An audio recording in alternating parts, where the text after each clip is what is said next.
आज पहले एक ऐसी कुंजी खोलेंगे जिसमें देश के मिडिल क्लास परिवारों के लिए शुभ समाचार है। ये गुड न्यूज उस जीएसटी से जुड़ी है जिसका नया अवतार बहुत जल्द आ सकता है। अगर जीएसटी स्लैब बदले गए तो आपकी जेब पर क्या असर होगा, इस पर सत्ता का जीएसटी गणित जरूर देखिएगा। फिर ट्रंप के एक्स्ट्रा टेरर टैरिफ की बात, जिसके डर से आज भारत का शेयर बाजार भी सहम गया।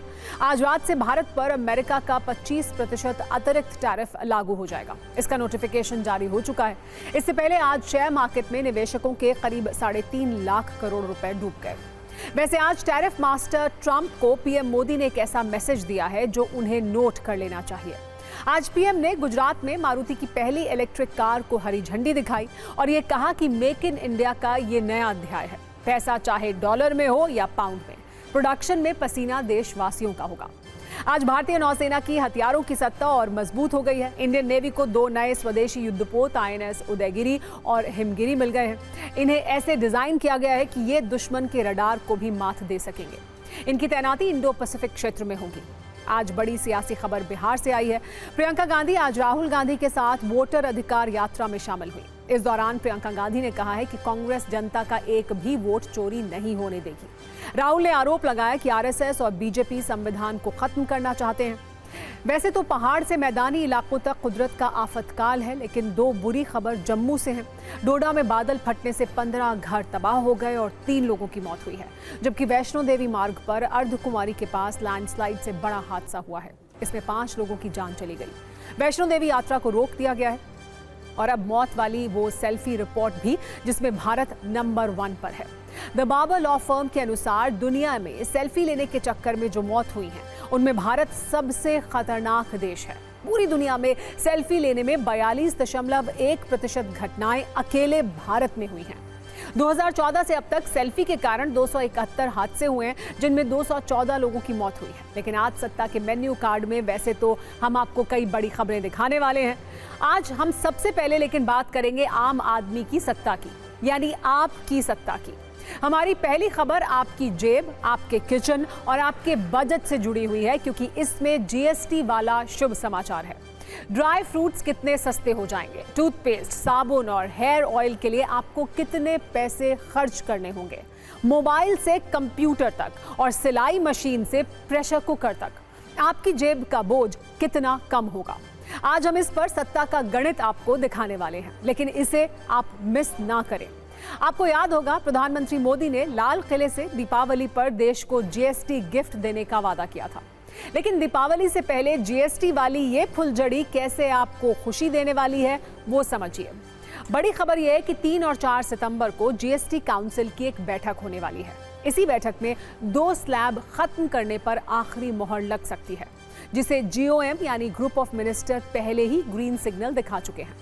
खबर यह है कि 2 स्लैब खत्म होने के बाद सिर्फ 5% और 18% वाले स्लैब ही रह सकते हैं। और सबसे बड़ी बात यह है कि नई दरें 22 सितंबर तक लागू होने की संभावना है। लेकिन इससे आपकी जिंदगी में क्या बदल जाएगा, आपकी कितनी बचत होगी, आपकी थाली का स्वाद कितना बढ़ जाएगा, आप उसे नोट कर लीजिए। मौजूदा व्यवस्था के अनुसार जीएसटी के सभी 4 स्लैब, इनमें 50%, 12%, 18% और 28% का स्लैब शामिल है। अनाज, तेल, चीनी, स्नैक्स के अलावा सोना, चांदी और दूसरे सामान को अलग अलग कैटेगरी के हिसाब से इन्हीं स्लैब में रखा गया है।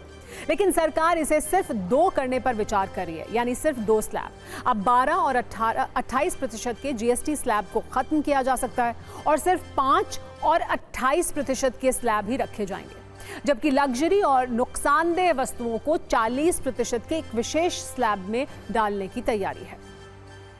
लेकिन ऐसा होने से क्या क्या सस्ता हो जाएगा, कितना सस्ता हो जाएगा और आपको ज़रूरत और रोज़मर्रा की चीज़ें खरीदने के लिए कितने कम पैसे चुकाने होंगे, इसकी पूरी लिस्ट हमारे पास तैयार है और हम आपको वो आज दिखाने भी वाले हैं। यानी क्या क्या सस्ता होने वाला है, कैसे कैसे आपकी जेब पर इसका असर पड़ने वाला है, क्योंकि हर घर इससे सीधे तौर पर प्रभावित होगा। ख़ास तौर पर आपकी ज़रूरत का सामान, आपके किचन का सामान, आप क्योंकि हर सामान जो बाज़ार से ख़रीदते हैं उस पर जीएसटी देते हैं, तो किस कैटेगरी में कौन सा सामान है और उसको अब किस कैटेगरी में रखा जाना है, इसको लेकर सबके मन में कई सवाल हैं।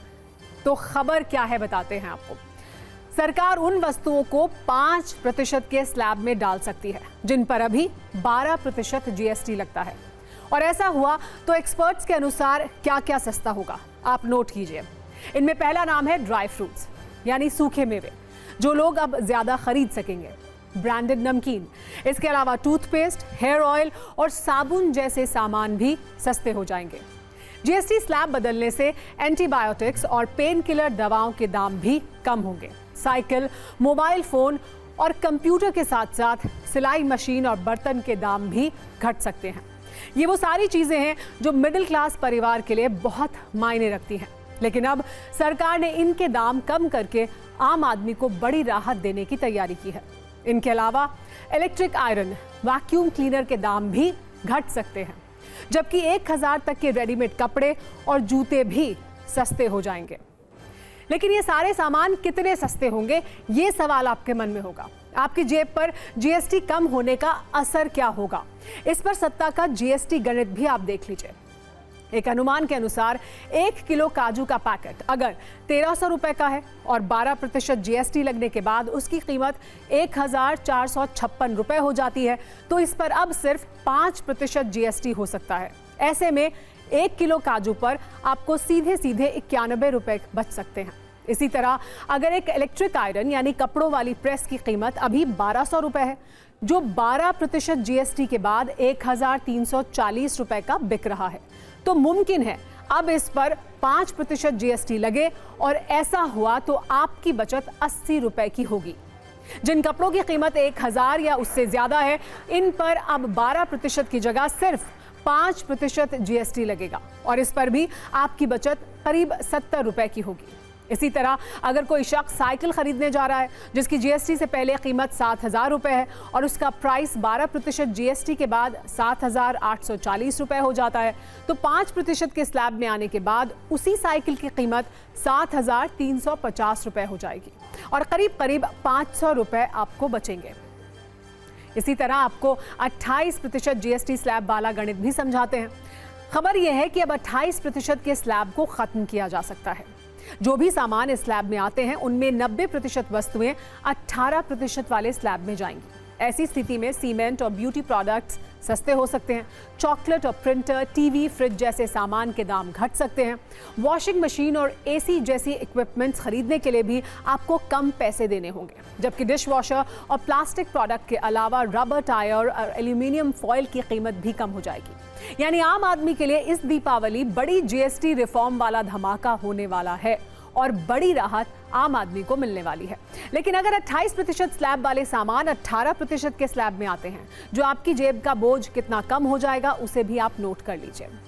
मान लीजिए अभी 50 किलोग्राम की सीमेंट की एक बोरी 28% जीएसटी के साथ 640 रुपए की मिल रही है।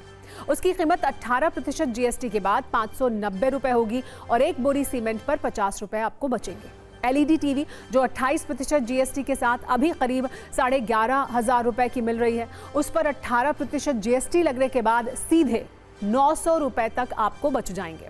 और मान लीजिए अगर कोई वॉशिंग मशीन जीएसटी से पहले 7000 रुपए की है, 28% जीएसटी के बाद उसकी कीमत 8960 रुपए होगी, जो 18% जीएसटी के बाद उस पर सीधे सीधे 700 रुपए का आपको फायदा देगी। मतलब यह है कि जीएसटी के 2 स्लैब कम होने से आपका आर्थिक तनाव भी थोड़ा कम होने की संभावना है। हालांकि जरूरी जानकारी यह भी है कि विलासिता यानी लग्जरी और नुकसानदेह वस्तुओं पर 40% जीएसटी लगाने की तैयारी है, जिससे 4 मीटर से लंबी, बड़ी और लग्जरी गाड़ियां शामिल हैं। इसके अलावा वो वस्तुएं जो सेहत के लिए हानिकारक हैं, जैसे तंबाकू, सिगरेट और शराब, उनको महंगा किया जा सकता है। इन पर भी 40% की जीएसटी लग सकती है।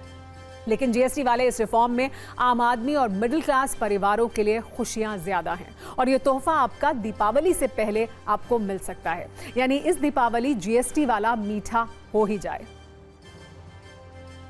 दिवाली में आपको एक बहुत बड़ा तोहफा देशवासियों को मिलने वाला है।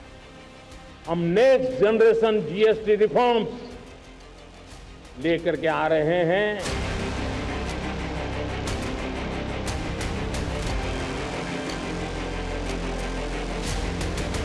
जीएसटी में रैशनलाइजेशन की बातें बहुत टाइम से हो रही थी, रैशनलाइजेशन एंड रिडक्शन, अगर ये दो चीज़ें हो जाती है एक साथ, तो ये फेस्टिव सीजन आने से पहले वैसे भी खरीदारी होगी। लेकिन अगर ये जीएसटी में रिकैलिब्रेट करके और रैशनलाइज करके अगर कम होता है, तो जो भी नए स्लैब आएंगे उसमें रिडक्शन हो जाए 10-12% से अगर फर्क पड़ता है तो उसकी डिमांड ज़्यादा हो जाएगी। क्योंकि 10-12% जो रिडक्शन है वो बहुत ही बड़ा रिडक्शन है। तो ये मानता हूँ जिसकी वजह से ओवरऑल रेवेन्यू भी बढ़ेगा, कंजम्पशन भी बढ़ेगा, जिसका डायरेक्ट इम्पैक्ट जो है वो हमारी इकनॉमी पे आएगा, पॉजिटिव रहेगा और जिसे win win situation for everybody. आज हमने आपको जिस जीएसटी का गणित समझाया है वो हर साल सरकारी खजाने को भरने का नया रिकॉर्ड बना रहा है। देश में जीएसटी 1 जुलाई 2017 को लागू हुआ था, यानी इसे 8 साल पूरे हो चुके हैं। इस दौरान टैक्स कलेक्शन के आंकड़ों ने नया रिकॉर्ड बनाया है। रिपोर्ट्स के अनुसार 1 जुलाई 2017 से मार्च 2018 तक जीएसटी का कलेक्शन 7,40,000 करोड़ था। यह आंकड़ा 2020-2021 में 11,37,000 करोड़ रुपए पर पहुंच गया। लेकिन वित्त वर्ष 2024-25 में ग्रॉस जीएसटी कलेक्शन ने एक नया रिकॉर्ड बनाया और ये नंबर 22,08,000 करोड़ रुपए तक जा पहुंचा। मतलब बीते 5 वर्षों में टैक्स कलेक्शन लगभग दोगुना हो गया। लेकिन अब ये सिस्टम बदलने वाला है और इस नए बदलाव में आपके लिए एक नहीं कई गुड न्यूज़ हैं।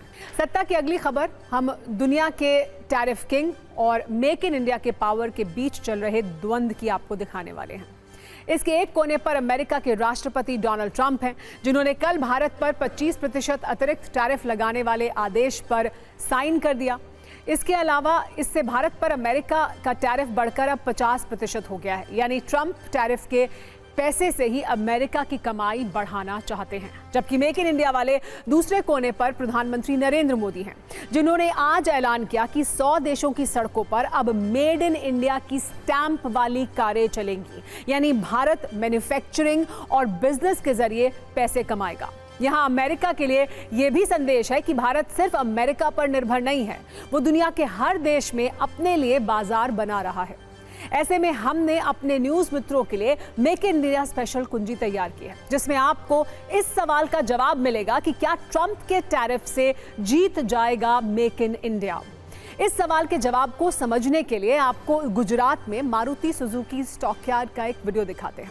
44 सेकंड के इस वीडियो में जितनी दूर तक आपकी नजर जाएगी सिर्फ और सिर्फ कारें ही दिखेंगी। ऐसा लगता है जैसे कोई छोटा शहर हो जहां एक साथ इतनी कारें खड़ी हैं। लगता है जैसे कोई शहर पूरी तरह से कारों से पैक हो गया हो, पूरा शहर कारों का ही शहर हो। इन मेड इन इंडिया कारों को दुनिया के 100 अलग अलग देशों में निर्यात किया जाना है। यानी निर्माण भारत में और सड़कों पर चलेंगी दूसरे देशों में। मेक इन इंडिया की इसी पावर के कारण भारत ये हौसला दिखा रहा है कि वो अमेरिका के टैरिफ को टक्कर दे सकता है। वैसे आपको ये बता दें कि ये जो तस्वीर आप देख रहे हैं वो मारुति के वार्षिक उत्पादन का सिर्फ 2 से 3% है। ये प्लांट हर वर्ष 7,50,000 कारों का उत्पादन करता है। आप इसे नए भारत का ऑटो हब भी कह सकते हैं। दरअसल आज प्रधानमंत्री नरेंद्र मोदी गुजरात के हंसलपुर में मारुति सुजुकी के कार प्लांट में पहुंचे थे। यहां उन्होंने मारुति सुजुकी की ई विटारा को एक्सपोर्ट के लिए फ्लैग ऑफ किया, यानी हरी झंडी दिखाई। ये मारुति सुजुकी की पहली इलेक्ट्रिक कार है। ये गाड़ी पूरी तरह से भारत में ही बनी है और इसे यूरोप और जापान समेत 100 से ज्यादा देशों में निर्यात किया जाएगा। पीएम मोदी ने इस कार्यक्रम के दौरान लोगों को संबोधित करते हुए मेक इन इंडिया का पावर भी दिखाया। उन्होंने कहा कि आज मेक इन इंडिया में नया अध्याय जुड़ा है। अब विदेशों में चलने वाली इलेक्ट्रिक गाड़ियों पर भी मेड इन इंडिया लिखा होगा। संयोग देखिए, कल ही राष्ट्रपति ट्रंप ने भारत पर 25% अतिरिक्त टैरिफ वाले आदेश पर साइन किया और आज पीएम मोदी मारुति के उस प्लांट में पहुंचे जहां से 100 देशों की कार निर्यात की जाएगी। खास बात यह है कि यहाँ कार बनाने वाली कंपनी जापान की है, मैन्युफैक्चरिंग भारत में हो रही है और यहाँ से निर्यात भी जापान में होगा, वो भी बिना टैरिफ वाली धमकी के। टैरिफ के लिए अमेरिका ने भारत के साथ 20 वर्षों की भरोसेमंद दोस्ती में धोखा किया। पीएम मोदी ने आज बिना नाम लिए संकेतों में उसका जिक्र भी किया। पीएम मोदी ने कहा, भारत को डेमोग्राफिक एडवांटेज है, हमारे पास स्किल वर्कफोर्स का बड़ा पूल है, ये हमारे हर पार्टनर के लिए विन विन सिचुएशन बनाता है। यानी भारत के सहयोगी देशों के लिए ये फायदे का सौदा है। लेकिन अब अमेरिका अपने कर्मों के कारण इस फायदे से दूर हो रहा है। पीएम मोदी ने यह भी साफ किया कि वो चाहे डॉलर हो या पाउंड हो, या और कोई करेंसी। जो प्रोडक्शन होगा उसमें महक भारत की मिट्टी की होगी। यानी भारत हर कीमत पर दुनिया का मैन्युफैक्चरिंग हब बनने के लिए तैयार है। एक बार सुनिए पीएम मोदी ने आज और क्या क्या कहा, फिर आपको बताएंगे कि ऑटोमोबाइल के मार्केट में भारत कहां है।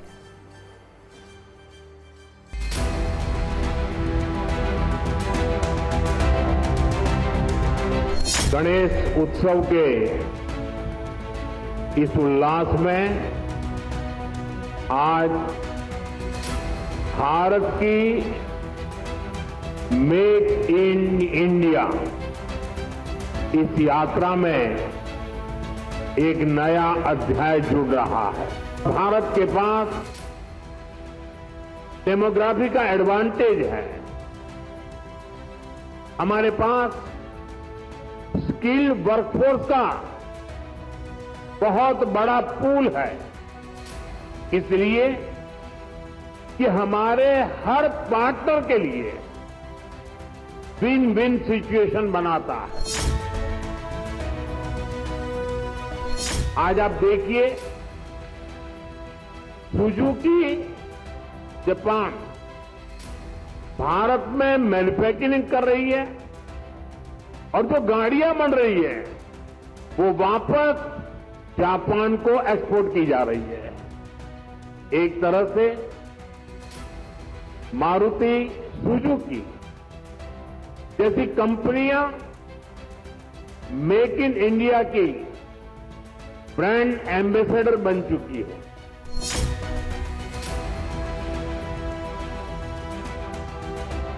पैसा किसका लगता है उसे मुझे कोई लेना देना नहीं है। वो डॉलर है, पाउंड है,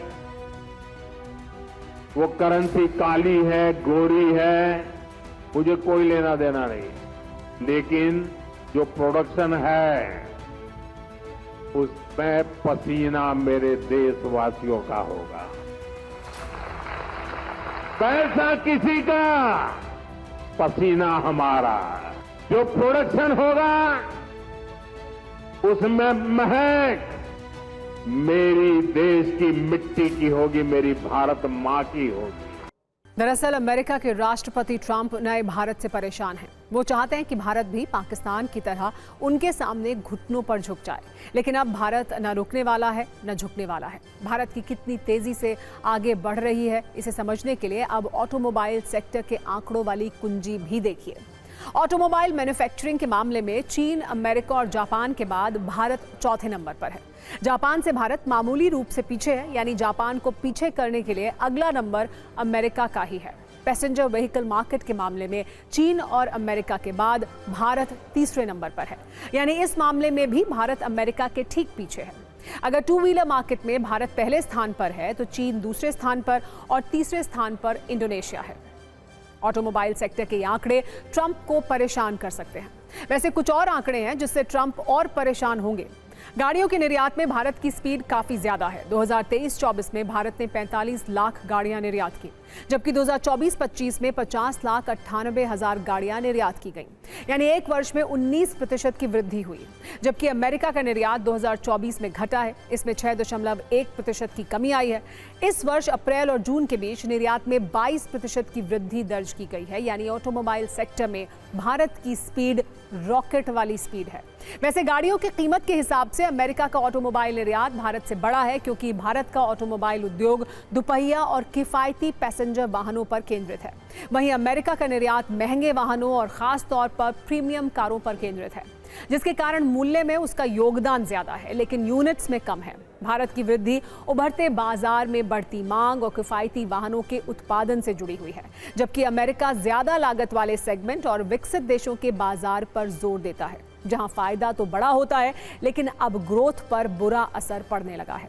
दूरदर्शिता के साथ विश्लेषण किया जाए तो भारत के निर्यात बाजार ज्यादा विविध है और उभरते हुए क्षेत्रों पर आधारित भी है।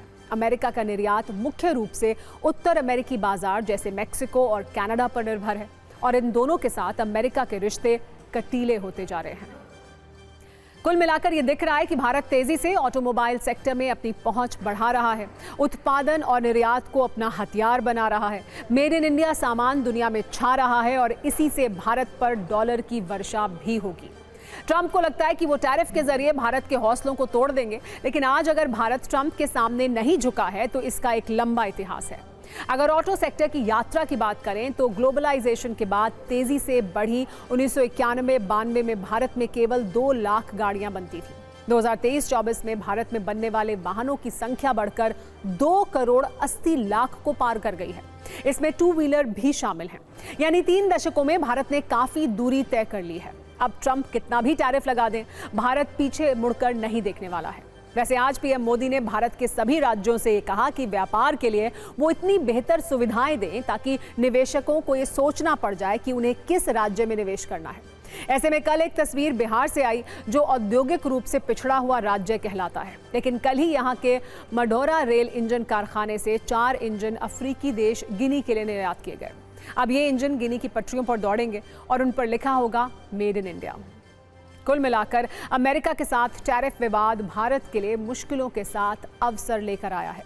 भारत को ये संदेश मिला है कि वो अपने व्यापार को सिर्फ कुछ देशों तक सीमित ना रखे, किसी पर आश्रित ना हो, बल्कि ज्यादा से ज्यादा देशों में अपने लिए अवसर तलाशे। इसीलिए भारतीय कंपनी यूरोप से लेकर अफ्रीका, एशिया और लैटिन अमेरिकी देशों में अपने लिए नए बाजार तलाश कर रही है।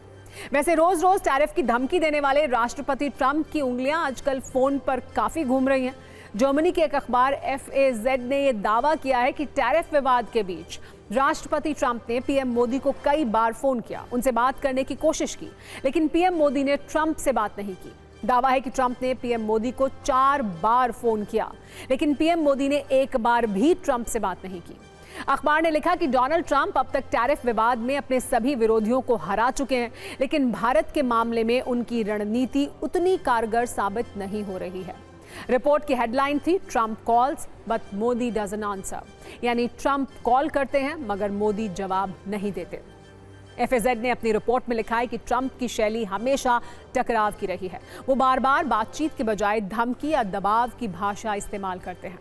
अधिकतर देशों ने अमेरिकी दबाव को देखते हुए कोई ना कोई रास्ता निकाल लिया, लेकिन भारत के मामले में कहानी अलग है। भारत का ये रुख दक्षिण एशिया में उसे मजबूत दिखाता है, ऐसा अखबार ने लिखा है। सत्ता में अब बात करते हैं बाढ़ और बारिश से तबाही की। देश के कई राज्यों में बारिश की वजह से हालात बिगड़ चुके हैं। मध्य प्रदेश, राजस्थान, उत्तराखंड, हिमाचल प्रदेश से लेकर जम्मू कश्मीर तक सैलाब का सितम है। सबसे ज्यादा तबाही जम्मू कश्मीर में देखने को मिल रही है। ये तस्वीरें भी जम्मू कश्मीर की हैं, जहां सैलाब के आगे पूरी व्यवस्था सरेंडर हो चुकी है। नदियां उफान पर हैं, सड़कें पानी में समा चुकी हैं, घर, दुकान, बाजार हर जगह पानी की घुसपैठ हो चुकी है। जम्मू के डोडा में किश्तवाड़, धराली जैसी तबाही देखने को मिली है।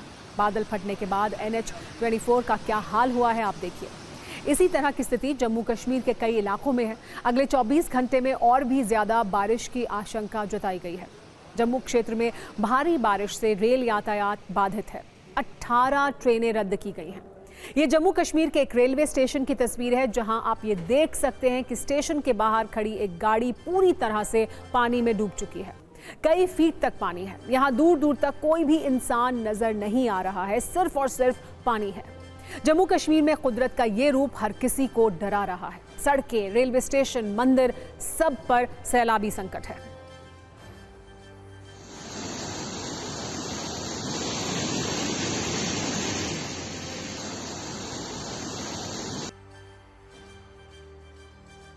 जम्मू कश्मीर से ही आई अगली तस्वीर देखिए। क्या हुआ जब हाईवे का सैलाब से सामना हुआ। बादल फटने की वजह से 10 घरों में नुकसान हुआ है। कई रिहायशी इलाके पानी पानी हो चुके हैं। जम्मू के भगवती इलाके में पुल गिर गया। जिस वक्त ये हादसा हुआ, कई गाड़ियां पुल से गुजर रही थी। कई गाड़ियों के नदी में गिरने की भी आशंका है। इस वक्त मैं मौजूद हूं जम्मू के भगवती नगर चौथे ब्रिज पर। यहाँ पे आप तस्वीरों में देखिए कि किस तरीके से ये पूरा एक हिस्सा जो है पुल का वो ढह चुका है। गाड़ियाँ आपको साफ तौर पे नज़र आएंगी और लगातार जो तवी नदी का जो डेंजर लेवल है, तवी नदी का जो यहाँ पे लेवल है वो डेंजर लेवल को भी पार कर चुका है।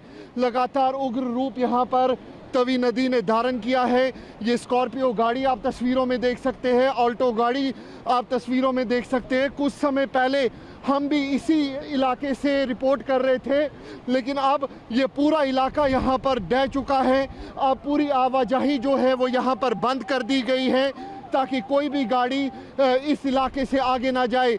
यही वो इलाका है 2014 में जब बाढ़ आई थी, उस वक्त भी इसी तरीके के जो तस्वीर थी वो यहाँ पर आई थी। लेकिन अब पूरे इलाके को यहाँ पर जम्मू कश्मीर पुलिस ने सील कर दिया है और तवी नदी भी आप देख सकते हैं डेंजर लेवल के ऊपर चल रही है।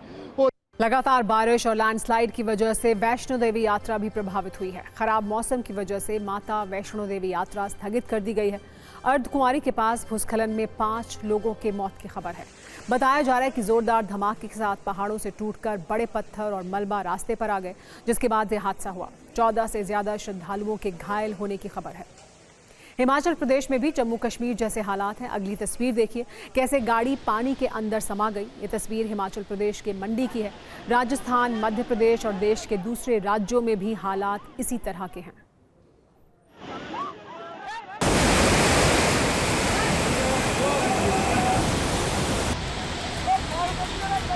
मौजूद हैं बूंदी के नैनवा में और यहाँ पर सबसे ज्यादा रिकॉर्ड बारिश हुई है।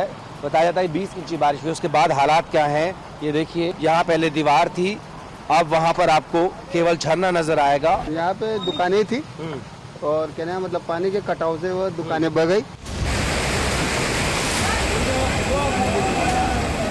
बरगी बांध के 9 गेटों से पानी को छोड़ा गया है, जिससे जो आगे की घाट है उसमें करीबन 4 से 5 फीट पानी की बढ़ोतरी होगी।